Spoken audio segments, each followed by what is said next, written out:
Okay, welcome back. This is DogCast number 4. I am all by myself today, lone soldier.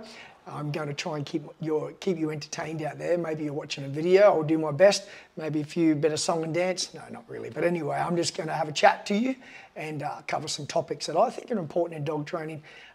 Answer a few questions from people that have been put forward to me on social media, and do my best to educate people out there with their dogs in my own way. I always like, I want to start this podcast by saying dog trainers in general, me included, it's only our opinions of what we think. We are good at what we do. We believe we're good at what we do. But in the end, a lot of us are self-educated. Yes, you can get certifications online, but the way I mean by self-educated is through handling dogs, handling dogs, handling dogs. So what people might learn in certain programs or online may be very different to what in reality dog training is all about and how we handle dogs. And I think a lot of knowledge I give anyway is based on that. I'm sure there's things you may read in books or see on computers that you'll learn that may not agree with what I or we as dog trainers teach, but I would ask for people to keep an open mind and realise that maybe there's other ways, because I know there's other ways, and I'm certainly trying to add things to my game, add strings to my bow per se, tools to my toolkit, and ways to train dogs. I'm sure I can do things better, and I'm always willing to learn. But in certain situations, I do believe I know what will work best for certain dogs in certain scenarios. So let's get to it. Again, welcome and thank you for listening. For my massive audience, my very small audience, but for the small audience I have, they are loyal to me, and hopefully I'm educated. Maybe we'll grow and get bigger as we go. Let's get to it. First question I'm going to ask myself to answer for you is, do I believe that we should communicate on a dog's level? After all, they correct each other, so can we mimic that? The reason I ask that, a lot of people ask that question, and it's sort of a controversial thing, because there's a lot of people that don't believe we can mimic what dogs do, or we shouldn't mimic that because it's incorrect.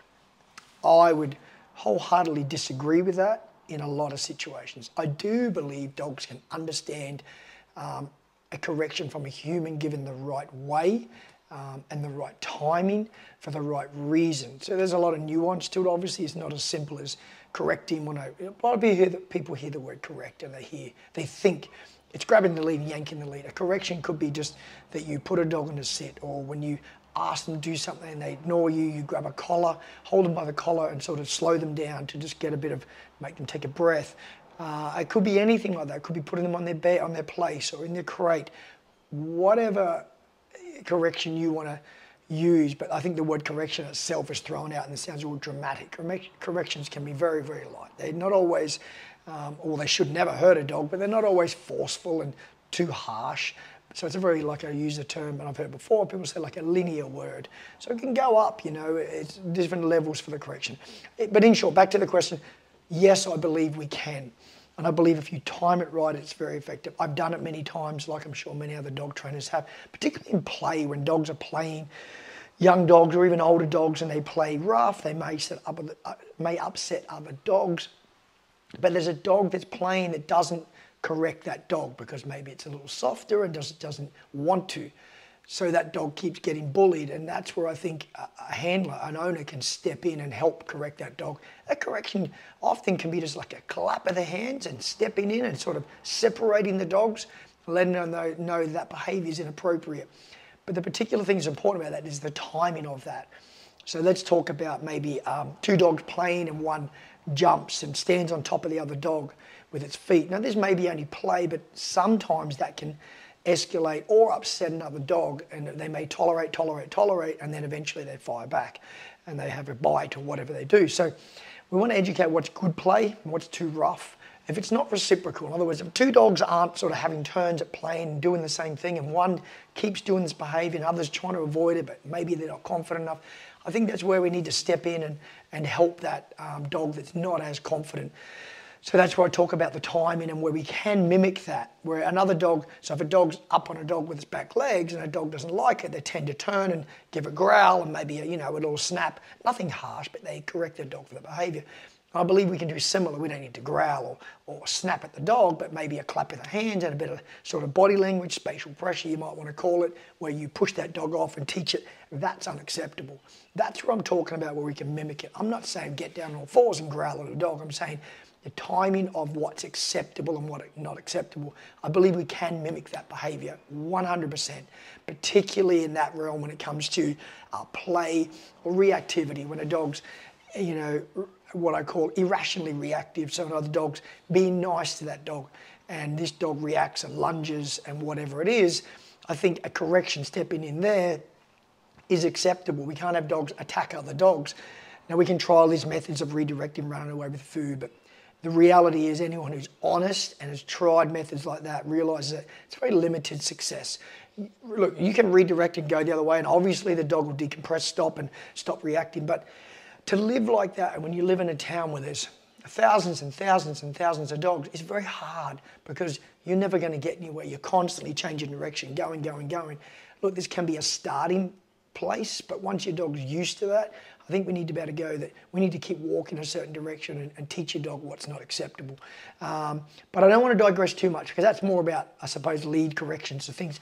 I'm more talking about, can we step in, correct the dog with body language, with a clap, with a voice correction, a no, or whatever you use. Can we time it? Can we mimic a correction like a dog would correct another dog if they play too rough? Yes, I believe we can. And I'm sure there's many other examples that I'm really just using that as an example to create better play. I've used it a lot. I've told owners how to do it, and it is very, very successful if you time it right. If the dog jumps off, jumps up, jumps off, and then you hey or clap or whatever you do, and they don't get it. It's got to be within that action. When they do the actions, when we get the correction. So that's that one there, and we could talk about that for a long time actually. If I had someone else here, I'd probably talk conversation about it, but for me talking to myself, covering that, that's where I'd probably end that. I don't want to spend the podcast talking about that. I just want to give a quick point of view that I believe we can mimic to a degree what dogs do when it comes to correcting other dogs for behavior they do on them. That is a yes. Let's move on from there. Are we overreacting to dogs being reactive in public? In general, I believe yes. What I mean by that is I know that we are programmed to believe a dog should be this picture of a dog in society, what we see, which I don't believe is a natural dog. In other words, a dog that doesn't show any emotion, like doesn't growl, doesn't bark, doesn't tell a dog to go away, never sniffs the ground, walks perfect on a lead, always comes back, stays, all these things. And I think people are chasing that too much, and it's leading to a lot of frustration. Now, I'm not saying a dog should be allowed to be in public and be reactive and aggressive and barking and all these dogs, but what I'm saying is there's levels to that should be allowed. In other words, you're walking your dog down the street, a dog charges your dog off lead. Is your dog allowed to defend itself, bark and growl at that dog to go away? Or should they stand there and let that dog run and attack them? Obviously not. That level of reacting is acceptable. We shouldn't expect our dog to not tell a dog to go away. That'd be like your kid goes to school and a bully comes up to them and threatens to be violent towards them or take something off them, and you would say to your child, just allow them to push you and hit you and take your things. I would like to think that there's not a parent or many parents out there that would allow that behaviour. We would say, no, you stand up for yourself. And I'm not saying they need to hit the child, but they show confidence, they stand tall, they look them in the eyes and they say, no, you're not having this or you're not hitting me. And often that can be enough. And that can be a dog. Dog runs at it, dog stands its ground, gives a growl, stares at it, and it can be enough to back that dog down. But if a dog runs at your dog and you are too quick to take your dog away, that can also allow that dog to come and attack your dog. So we need to find the line between allowing your dog to defend itself and deter that dog that may attack them, or when we should take them away to protect our own dog. That will come down to, do you have control of your dog? Can you trust your dog not to be excessive? And hopefully you can over time. I know I can with my dog. So he's not going to attack a dog, but he's going to tell it to stay away. And I'm going to allow my dog to do that. to defend himself. I'm not expecting him to get bitten and attacked by a dog. Sometimes the worst thing you can do is hold your dog away because it gets bitten on the back or the chest or the side or whatever you want to talk, body part you want to say, and it can't fight back, and then that bite's worse because that dog that's attacking has nothing to defend. So we need to be careful about when we should and shouldn't stop our dog reacting. Often you can stop a dog fight quicker by letting your dog defend itself. Remember, there's a line there. We need to understand the line, but I'm sure you hopefully understand what I mean by that. So what I'm saying is, I believe we are overreacting to reactivity. In a lot of cases, it's very acceptable. Dogs are emotional. They show body language when they feel uncomfortable, when they're excited, when they're aggressive, whatever it is. So it's a matter of understanding what reactivity is acceptable. I think the one we could all agree on that's probably we should be deterring is dogs that are outwardly aggressive for no reason. They're not fear-based, they're not frustration, they're just aggressive dogs in public, bullying other dogs, wanting to attack them. That's where we draw the line, obviously. We're not going to allow a dog to go in public and do that. If your dog is like that and you can't control that, you shouldn't be, if you can't handle that, you shouldn't be in public with your dog. If you can handle that dog and you can control that reactivity, it doesn't have to like dogs. We need to understand that. Even people with reactive dogs are allowed in public with them, provided they're under control safely.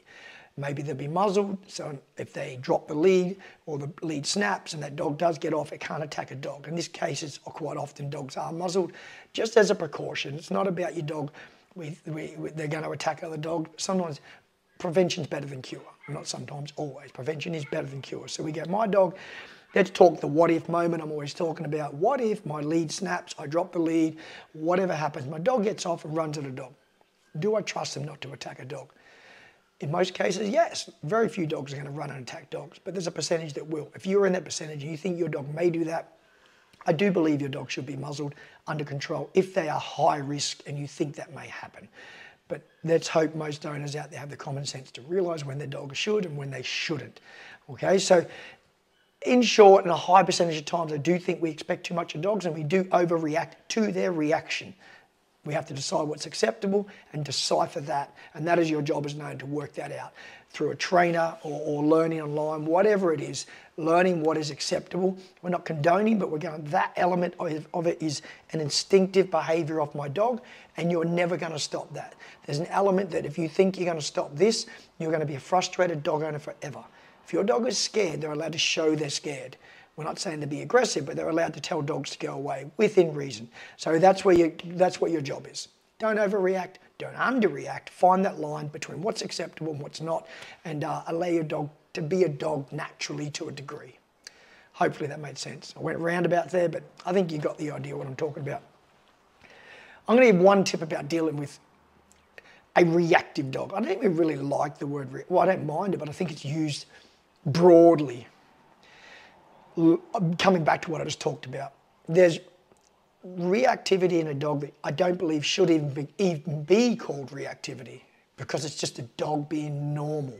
It's not being reactive, it's being normal. It's being, a better word to instead of reactive, what I say, it's being instinctive. That one just come to me then in the way of how to say it. I think that's what we need to understand. There's reactive and there's this instinctive. I'm scared, I'm going to tell the thing that scares me to go away. That's instinctive. That's not reactive. I believe a reactive dog is a dog that's probably reactive for no reason. That's, if you really want to break it down finally, I think that's the small percentage of dogs that do that are the true reactive dogs. Not instinctive, reactive. So we need to be aware of that. Now, tips to dealing with it. One tip I'm going to give you, preemptive. Proactive, preemptive, whatever you want to call it. I believe any good trainer that's dealt with a lot of reactive dogs would tell you the same thing.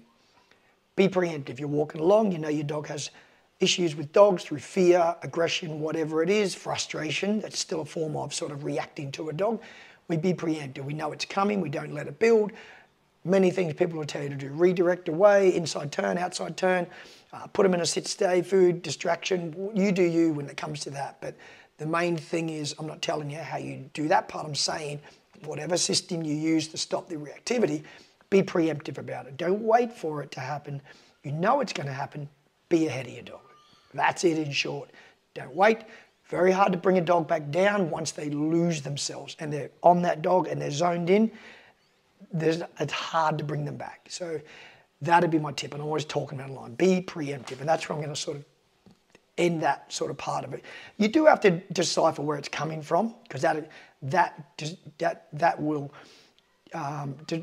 give you the sort of training you do depend on their reactivity. In other words, if it's fear, frustration, pure aggression. If it's frustration, that would come down to like excitable. They just want to play and get to the dog and they get a little crazy about it. That's, walking past, maybe put them in a sit, calm them down. That's not a corrective, like tell your dog off sort of training. That's like a redirect with a bit of food if you can use it, or maybe do an inside tone away, or just get them past quickly. They just want to play. That's not a biggie. You've got to understand, that's really normal. Most dogs want to meet. They're social animals. So that part of reactivity, or, showing an emotion, call it, is very normal. That's probably the highest percentage of a dog showing reactivity.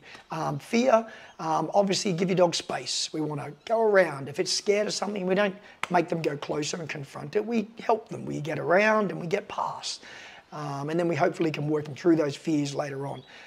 Real aggression, wanting to get to the dog, obviously very similar to that, but that's the one that I do believe requires correcting, whether it be, physically putting your dog on a sit, using a small correction through the lead, whatever technique you use, you do that technique. I'm not going to tell you which one you should do. Everyone does their own, but just remember there's different sorts of reacting, and they determine the sort of training you do or the reaction you give to that reaction, whether you get past, whether you just calm them down, or you give a correction to teach them that behaviour is unacceptable. That's what you have got to do, deciding on that. But the big thing, come back to be preemptive. Be preemptive. Know your dog does it, be ready for it. I want to ask people out there, even though you can't talk back to me and put it in comments, I know my answer to this. Why do we believe, a lot of people believe they can't train a dog without food? I know the answer to this. I believe it comes from predominantly force-free style dog training. My opinion.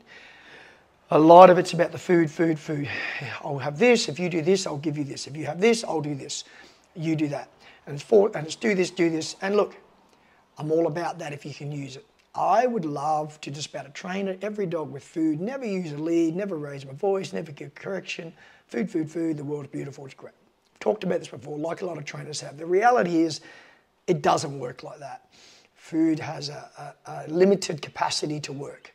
It does work, but it's a limited capacity. That's all I need people to understand.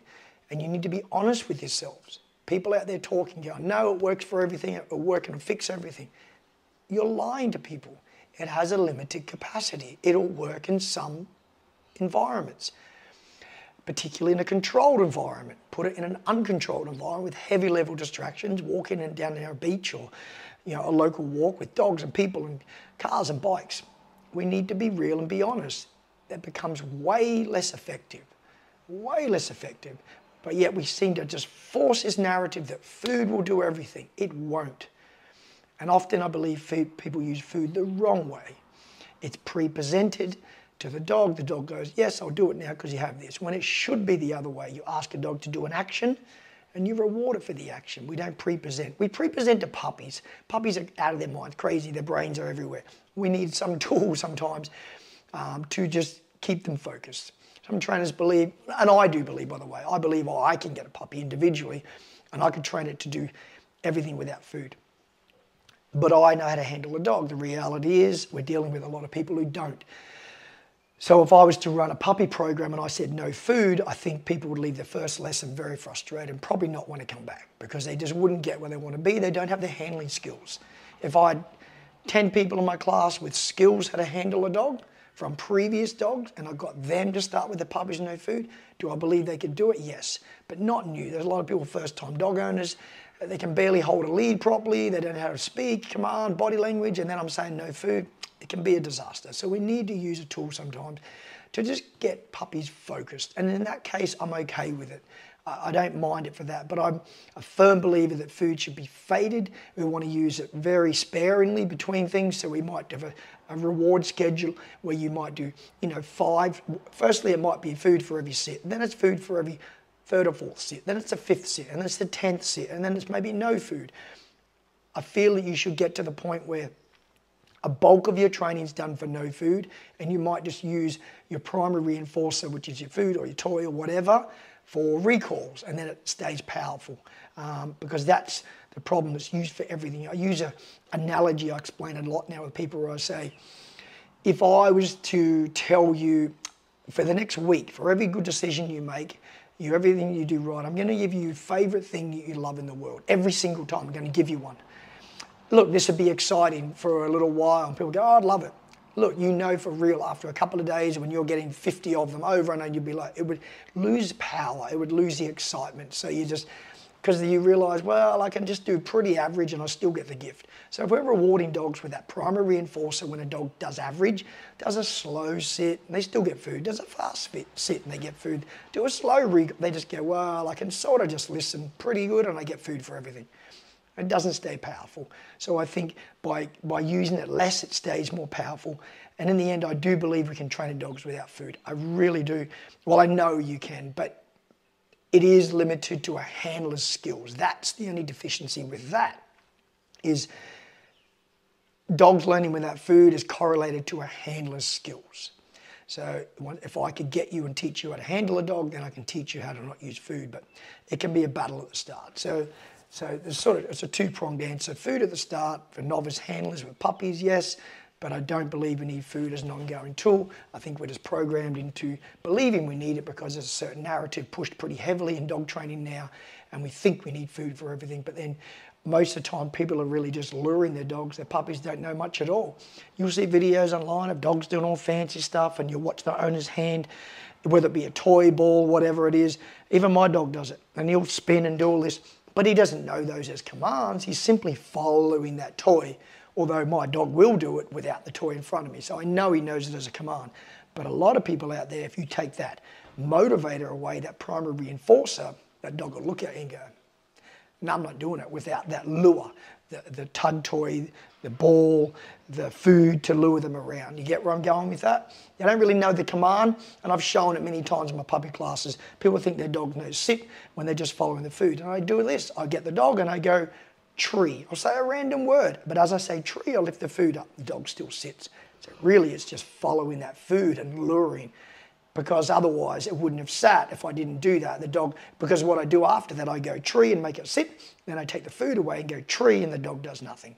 So it shows that dog doesn't know that word. It wasn't even listening. It was just following the food. Does that make sense? First time with the food, random word, weird word, dog still sits. It shows it's not listening to the word. Do it next, no food showing, say the same word, dog doesn't move. It proves that the dog does not know that word. It's just following the food. So we've got to be careful of that. That's a training technique, a little bit off track of this question, but you've got to make sure you don't pair those things together, that overshadowing, because they'll end up just following the most valuable reward. They're not hearing the word. We've got to say the word, then we bring the lure in if you're using the lure. Don't put them together. That's another topic, another subject, but I don't want to get into that. Okay, so where am I? I've got a couple to go. I'm going to get a couple of questions that people have asked. One that I thought of today was dogs at cafes. I'll do a little bit on this, but I think I might cover this again properly in the next podcast. So I might just tease on this a little bit and save this for a next podcast to get you all to come back. I think people need a set of tips, rules, or whatever it is when you go to a cafe. There's some strategies involved to keep you safe, the dog safe, and just be ready to deal with things. And I've had to deal with things at cafes, and I've actually learned a couple of lessons myself through. Probably could have been better handling, if I'm honest, even by myself, where I should have managed my dog better. Nothing bad happened, no one got attacked, nothing like that. But in hindsight, I went, even I can manage that better. And that's how trainers learn. If you're honest with yourself, we make mistakes. And I go, well, I need to analyse that, and there's a better way to deal with that. So what I will do, I'm going to carry that one over to the next podcast, because I'm going to give you a few more rules that I think can help you out there, some strategies when it comes to cafes. All I'll say to you now is when you do go to a cafe, think about that along. Put that in your head. You're at a cafe with a dog. Don't be complacent. Expect the worst. That's pretty much what I'd say with that, and I'll carry this over next time. Expect the worst and be set up for that, okay? Don't be complacent. So I'm going to hold you on that one, even though you probably want more information. I'm going to make you come back next time, podcast 5, which will be next week. Come back and listen. But what I will cover, I have a question, is should I introduce my dog to dogs in public when I walk? In short, no, my opinion. And again, I believe a lot of trainers will tell you the same thing. Because you don't know the dog. I'm talking about dogs you don't know. It can go right. And look, it does most of the time. Let's be real. Most dogs are pretty nice. And they come together, there's a bit of tension, they're all good. And that's fine. But my advice is I would say no. If you must do it, there should be a procedure how to do it. I'm about to make a new video on that one on my YouTube soon, so stay tuned for that one. But in short, I believe no. I believe it's risky and it's not necessary. People think socializing is all about meeting dogs. It's not. Socializing is about just getting out in public and being calm, having control, not being crazy, being able to walk past dogs, not reacting aggressively at dogs. That's socializing.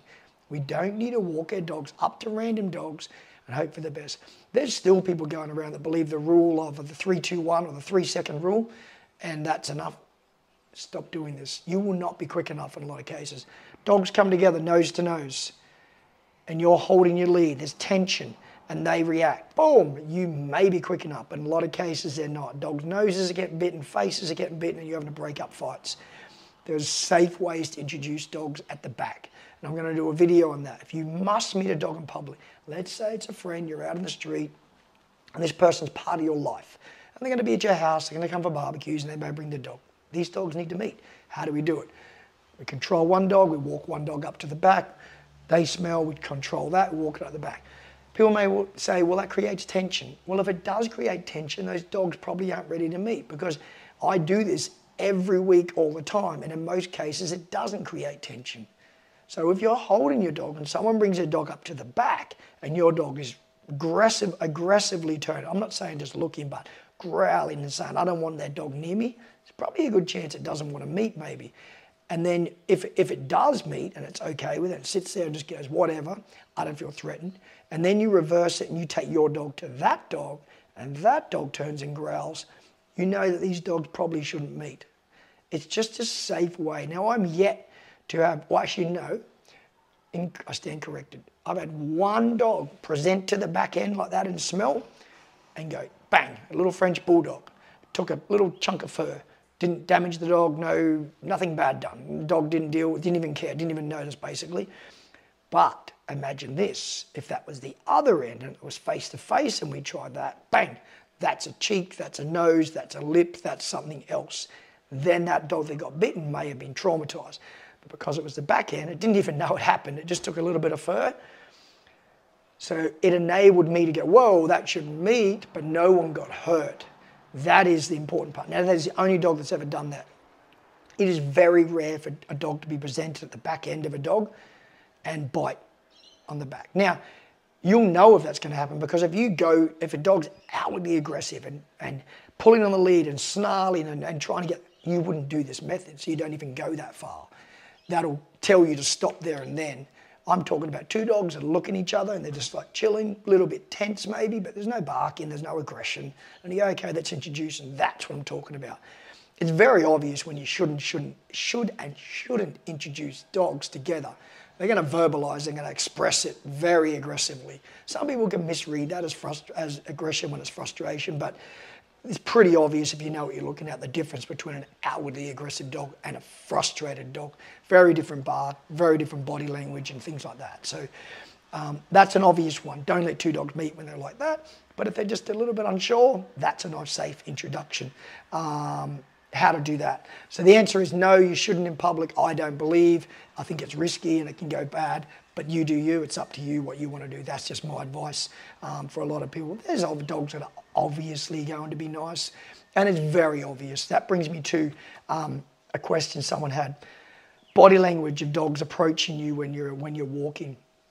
How to read body language. Now, There's lots of signs of body language, and I actually believe it's overanalyzed. The whole, I put a training video on a while ago, and someone commented because the dog I trained sniffed the ground, had apathy, and it was stressed and not happy. I'm sure in some cases this may be legitimate, but come on. A little sniff on the ground and then suddenly the dog doesn't like it and we can't train it anymore. It goes crazy with these body language things that we're to the point where if the dog does anything, it yawns, it lip licks, it sniffs. Oh my God, the dog's stressed, we can't train it. That's another topic again. Let's relax a little bit with that body language reading because we overanalyze. It can be stressful for a dog to train. They may not enjoy it, but we have to have dogs under control.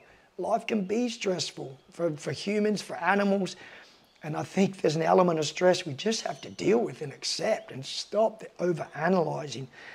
It's probably one of the biggest comments I get on my page, and I'm sure other dog trainers do too, and I know they do, a few of them I follow.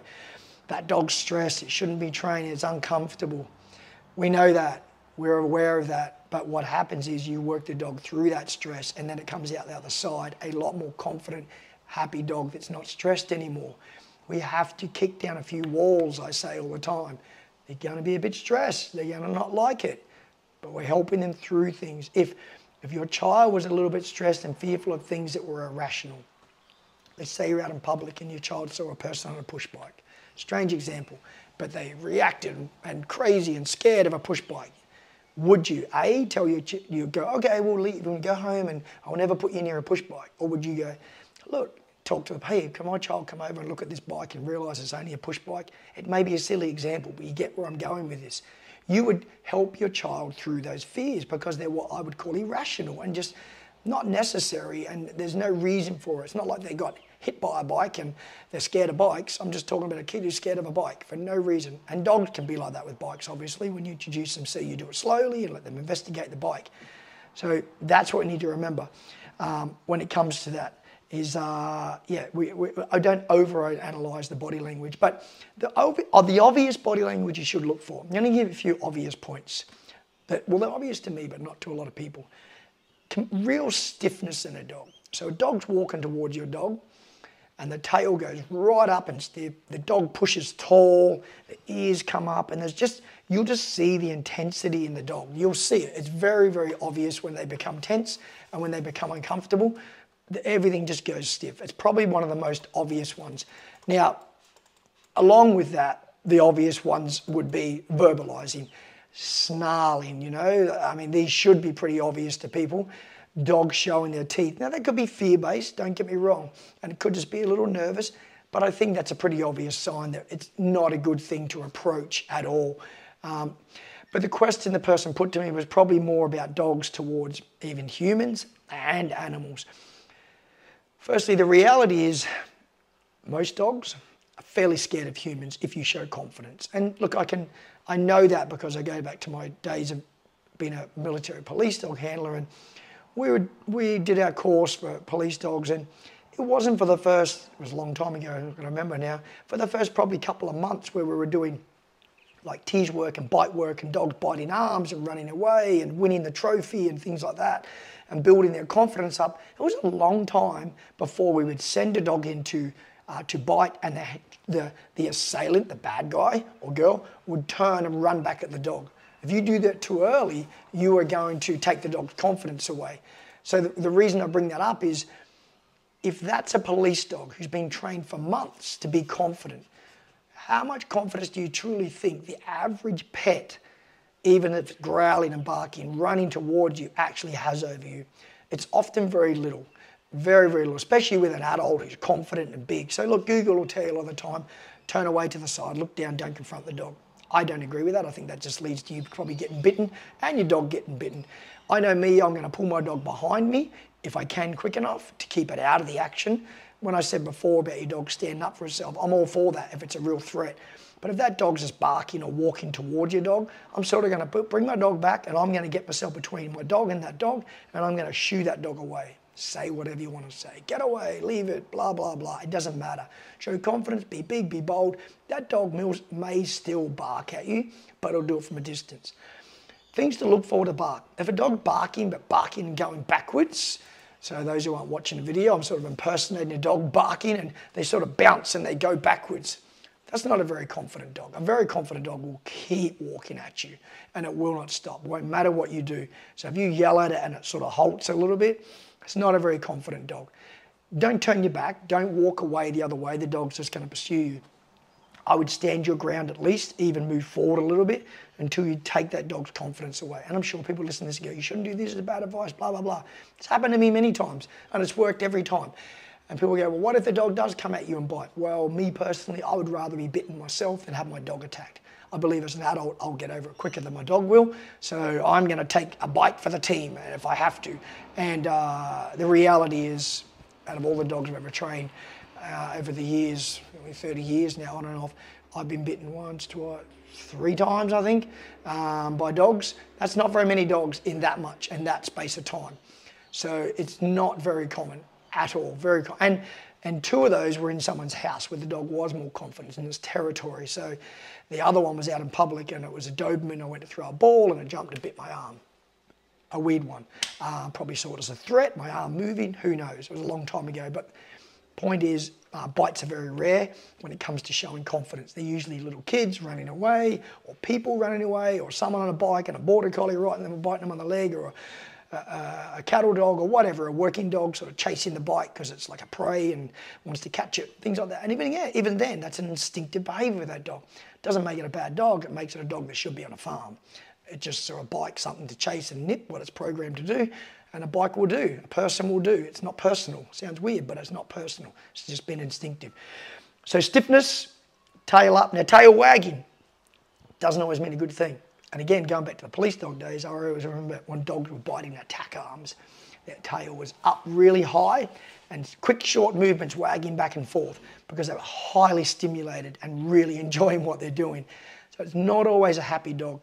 If you have to go by a tail body language, go by low, side to side, loose, and if they're making circles, which they will sometimes, it's even better. What you want out of a dog coming towards you is a soft body, where it walks at you and it's sort of like going back and forth, and again, you can't see me, I'm swaying like a dancer here. We want that softness in the body. So think about really human body language and dog body language is pretty similar. It really is. It's very instinctive. When a person's threatened, they may get, if they're scared, threatened, they'll sort of look down and away, but they can show that body language like they're fearful. If they're outwardly aggressive, they're going to put their chest out, they're going to put their chin up, and they expose their neck. And these things are built into our DNA. We don't even know we do them. We make ourselves bigger. We open our arms up. We try and make ourselves bolder. We face front on. We don't turn sideways. You don't even know you do these things when you're trying to be confident and deter a threat. Now that is a dog as well. So you can put some of your human body language traits into a dog. That's a little bit of anthropomorphism in a little bit of a way, but in that case, I believe it's okay because there is similarities between fear and aggression and confidence between humans and dogs in that way. But really, body language in the dog, stiffness, and a dog that doesn't let up and just keeps coming at you and coming at you. What do we do in that case? Don't run. You're not going to outrun the dog. You're better to stand your ground and face the dog, okay? Because you'd rather be able to see it coming at you and possibly going to bite you and defend yourself somehow than turn your back and be bitten on the back or the butt or the leg or something like that. You are better to face it front on and take it. And if we want to talk real details, and I know this is a fine-tuned one, this isn't really like the body language. This is if a dog is going to bite you. And I know this may seem hard to remember, but what we want to do is expose the outside of our arms and legs. We don't want to open ourselves up and be bitten. For those who aren't watching the video, we don't want to be bitten on the inside of any of our arms or legs. That's where all your what we call the plumbing or your arteries are. And that's where if you get bitten there, obviously it can be a lot worse. So we want to be bitten on the outside of our legs. So if you were to face the dog, you could turn a little sideways maybe, so you're exposing the side. I know it sounds like maybe a weird detail to give, but if you're talking about, you go, okay, I'm going to be bitten here and I want to limit the damage. We want to expose the outside of our arms and outside of our legs and not the danger parts where we can bleed a lot. Bad things happen. People do die from being bitten by dogs. It happens. Probably more common than we realise. There's been many people, obviously, we've seen the news, many people, adults and kids, be attacked by dogs and being killed over the years in many countries.